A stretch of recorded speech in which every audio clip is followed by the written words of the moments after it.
السلام علیکم ورحمۃ اللہ وبرکاتہ۔ ناظرین، میں ہوں آپ کا میزبان حکیم محمد بلال احمد۔ آج ہم بات کر رہے ہیں سوزاک کے بارے میں۔ سوزاک ایک ایسا مہلک مرض ہے کہ جس میں انسان کو پیشاب کرتے وقت انتہائی تکلیف کا سامنا کرنا پڑتا ہے، جس کی مثال ایسے ہی ہے کہ جیسے ایک ململ کے کپڑے کو جھاڑیوں کے اوپر ڈالا جائے اور اس کو زور سے کھینچا جائے، ایسی تکلیف دہ عمل ہوتا ہے سوزاک کے مریض کے لیے جب وہ پیشاب کرنے کے لیے بیٹھتا ہے۔ اس کے علاوہ اس کو پیپ آتی ہے پیشاب کے دوران، اور پیشاب کے بعد بھی پیپ آتی ہے، اور یہ جب بگڑ جائے تو یہ آتشک کا مرض اختیار کر جاتا ہے۔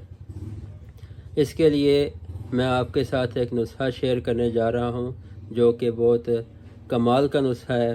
نسخہ کیا ہے کہ الائچی خرد، سنگ جراحت، جو کھار، تمام اجزاء ہم وزن 1 تولہ لے لیں، اس کا سفوف تیار کر لیں، پیس چھان کر رکھیں، اور اس کے بعد اس کے جنسنا 9 ماشا یہ سفوف بکری کے دودھ کے ساتھ استعمال کریں یا کچی لسی کے ساتھ استعمال کریں۔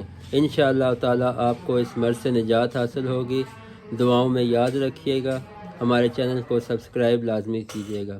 اگر آپ کو ہماری ویڈیو پسند آئی ہو، لائک اور شیئر ضرور کیجیے۔ جزاک اللہ خیر۔